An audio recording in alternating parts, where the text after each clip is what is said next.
रामायण की कथा के कई सारे संस्करण उपलब्ध हैं, लेकिन इन सब में महर्षि वाल्मीकि द्वारा रची गई रामायण ही सबसे प्राचीन और विश्वसनीय मानी जाती है। राम सीता के जीवन पर कई तरह के महाकाव्य, ग्रंथ और उपग्रंथों की रचना की गई, लेकिन वाल्मीकि ऋषि द्वारा रचित वाल्मीकि रामायण को ही रामायण का सबसे पुराना और मूल संस्करण माना जाता है। नमस्कार मेरे दोस्तों, अगर आप दिल से शेरावाली माता जी को मानते हो, वीडियो को लाइक कीजिएगा और चैनल को सब्सक्राइब कीजिएगा और कमेंट में जय माता दी लिखेगा। तो चलिए आज की कथा शुरू करते हैं।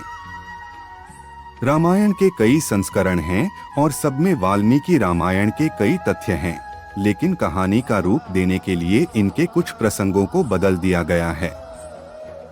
इन सभी ग्रंथों में राम सीता के मिलन से लेकर वनवास और रावण के अंत की कथा अवश्य होती है, लेकिन इसके बीच कई सारी ऐसी कहानियां जोड़ दी गई हैं जिनका प्रमाण कहीं नहीं मिलता।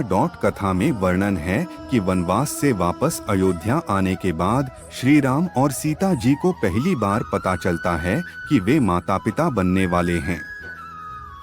सीता के गर्भवती होने की सूचना मिलने पर पूरे महल में खुशियों का माहौल फैल गया।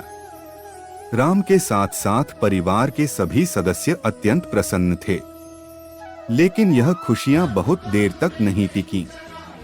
जब यह बात प्रजा तक पहुंची तो लोग सीता को शक की नजरों से देखने लगे। जल्द ही यह बात सबको पता चल गई कि सीता जी अपने पति से दूर लंका में रहकर आई हैं, और यह सब जानते हुए भी श्री राम ने उन्हें अपना लिया।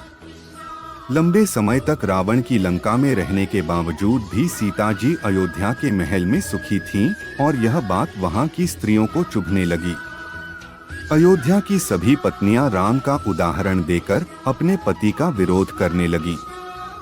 जब यह बात श्री राम तक पहुंची तो सीता जी ने स्वयं ही अयोध्या छोड़कर चले जाने का फैसला कर लिया। लक्ष्मण सीता को जंगल तक छोड़कर आए, जहां महर्षि वाल्मीकि उन्हें आकर ले गए।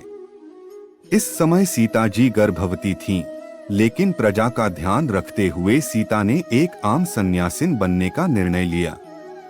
महर्षि वाल्मीकि ने सीता को अयोध्या की सभी बातें भुलाकर एक सामान्य जीवन व्यतीत करने की सलाह दी। कुछ महीने गुजरने के बाद आखिर वह समय भी आ गया जब सीता जी एक संतान को जन्म देने वाली थीं। इस बीच ना उन्होंने अयोध्या के साथ किसी प्रकार का कोई संपर्क साधने का प्रयास किया और ना ही वहां से वाल्मीकि आश्रम में कोई संदेश आया।